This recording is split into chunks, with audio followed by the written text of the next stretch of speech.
gusto kong i-grab din yung opportunity na to na lumabas tayo ngayon para sabihin na ayun na ina-admire ka na. Wala akong masabi. Ako na. Kung nasa mo? Okay lang.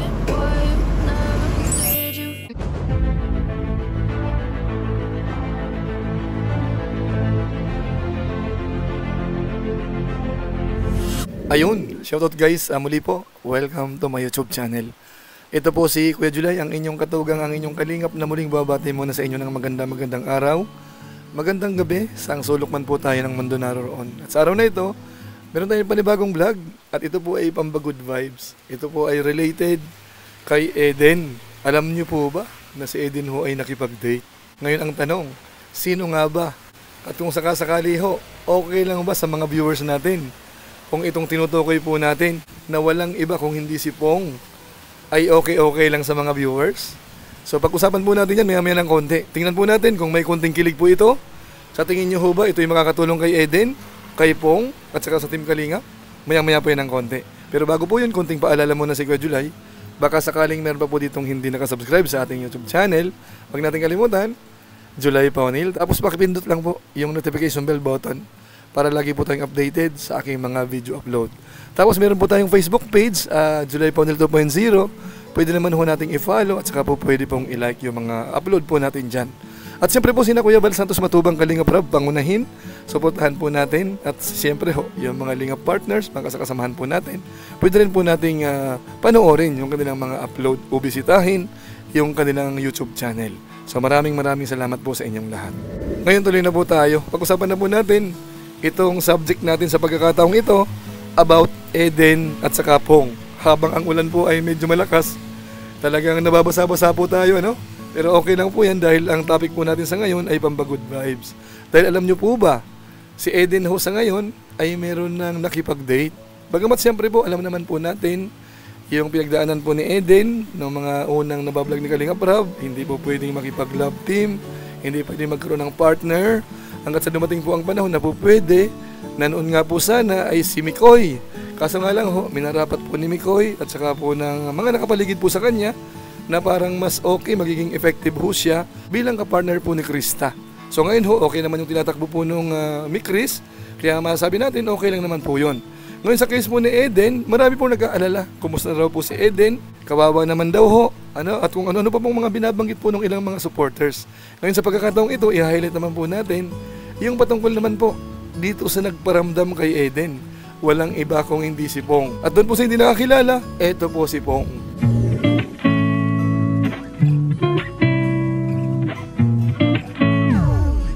So ayun po mga babayan po natin, mga kalingap, siya po si Pong. At yung pagtatapatan niya po ay walang iba naman ho kung hindi si Eden.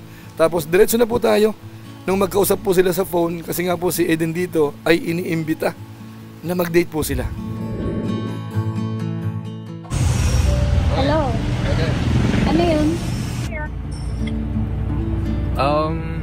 Ang bihira. Nalimutan ko yung sasabihin ko. Bakit?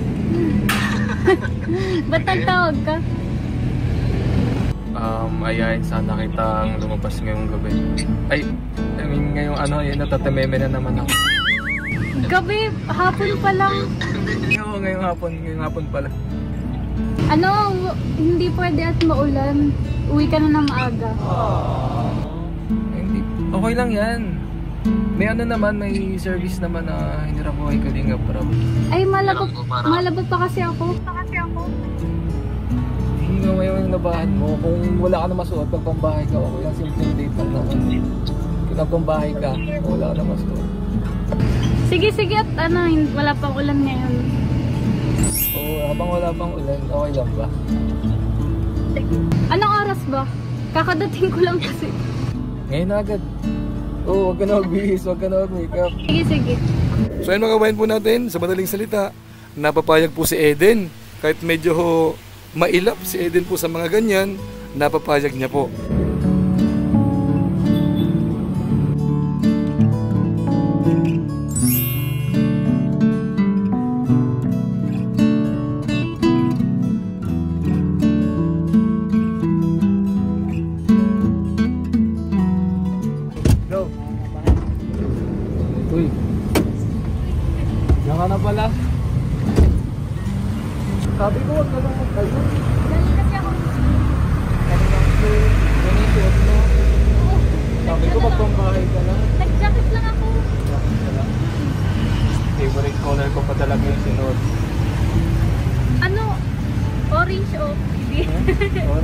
Lock mo.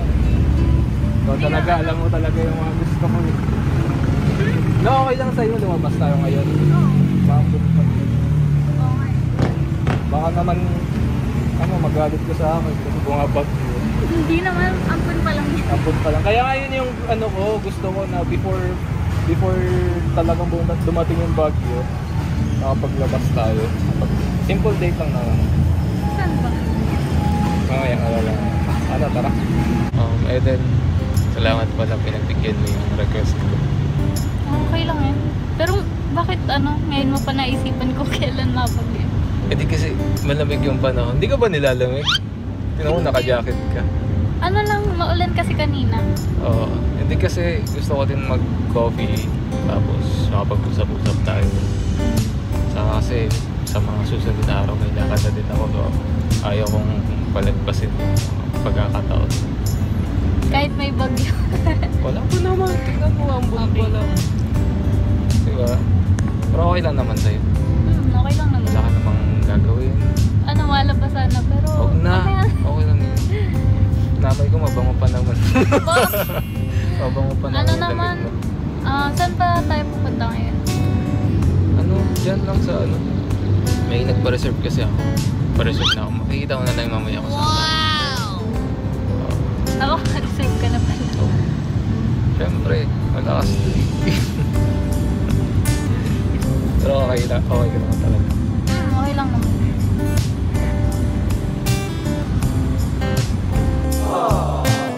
Ayun mga kalingap, maganda po ang kwentuhan. May konting pakilig na po kagad maabayan natin. Pero mas maganda ho, puntahan po natin nung dumating na po sa restaurant. Dahil dito po, marami silang napag-usapan. So una ho, pakinggan po muna natin yung usapan po nila patungkol po sa personal, yung pag-aaral ni Eden, yung course na kinukuha, at pati po yung status naman po ni Pong. Uy, ganda lang dito. Saan mo, nalaman ito? Hindi, nag-search ako sa Facebook. Oo, nakita ko. Baka madami ka ng dito, nadala. Uy! Sarap. Feeling ko masarap yung nila dito. Ang mga foods nila. Feeling. Ito na lang. Pili ko yung gusto mo ha. Baka mamaya. Baka mamaya ako yung ituro mo eh. Hindi, ituro mo yung gusto mo. Orderin natin. Ito na lang tapos. Ito? Ano to? Fish and chips. Sige, baka masarap. Galing ka pa sa sino? Pwede na. Ikaw, anong Gusto ko? Gusto ko? Yun dito, sa Ay. menu. Dito, sige. Siguro maganda na ako.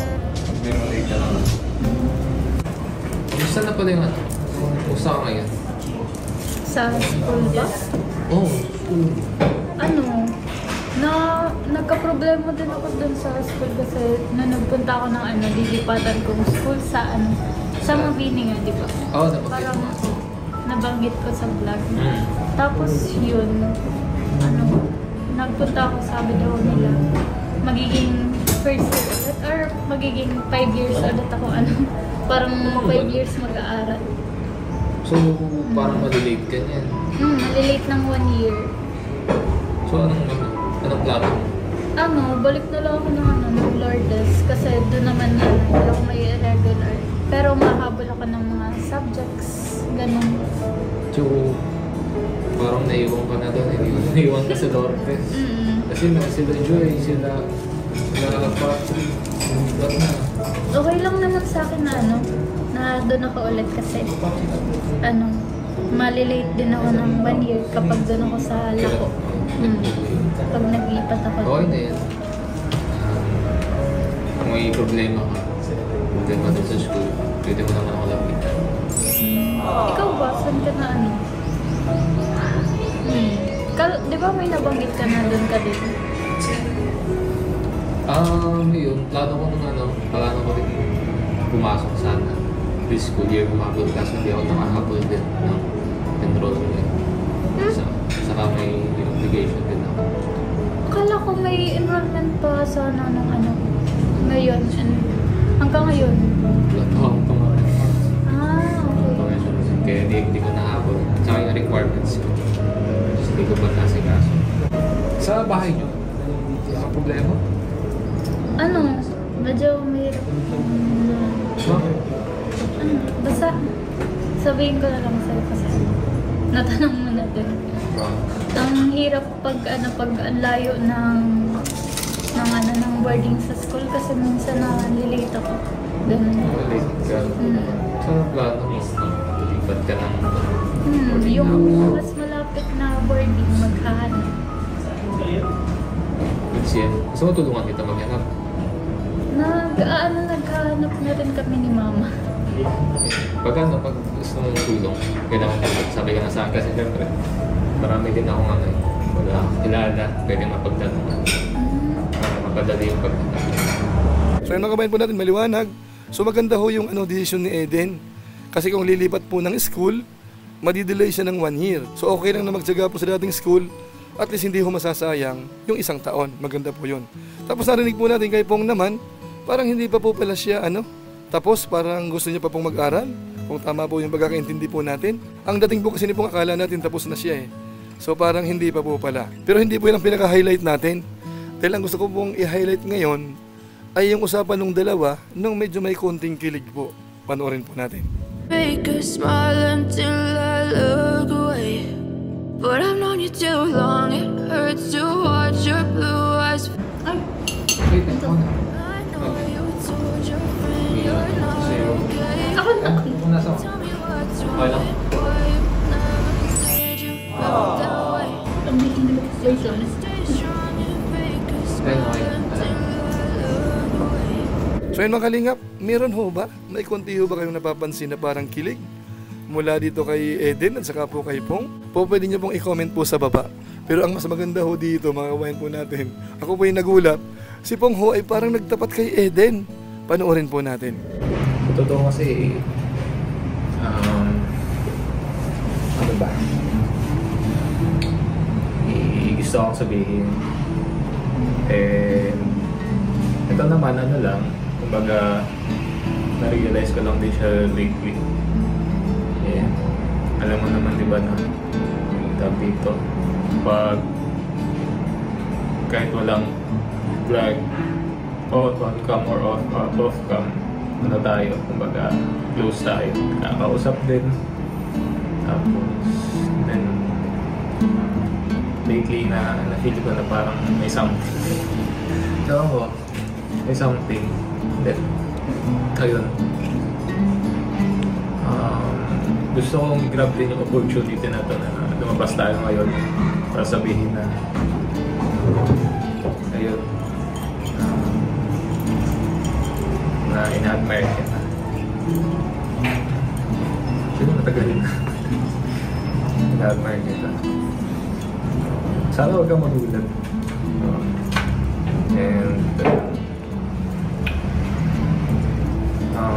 okay, yung sagot sa tanong mo, kaya lumabas tayo ngayon.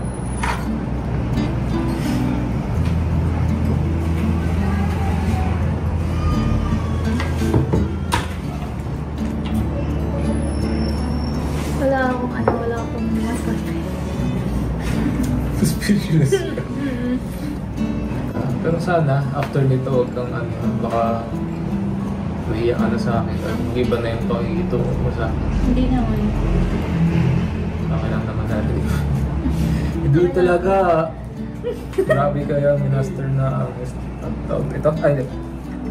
Grabe kaya yung yung courage na pagka iniba mo para ng masabi yun sa'yo ngayon.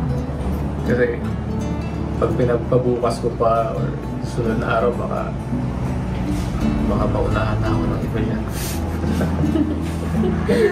Grabe, may ito na agad. Wala naman. Narinig niyo po yun? Ina-admire niya raw po si Eden, mga kabayan po natin. At ang dating po dito ay parang nag-aapura. Baka daw humaunahan, mga kababayan po natin, mga kalingap. So ibang klase din po pala si Pong.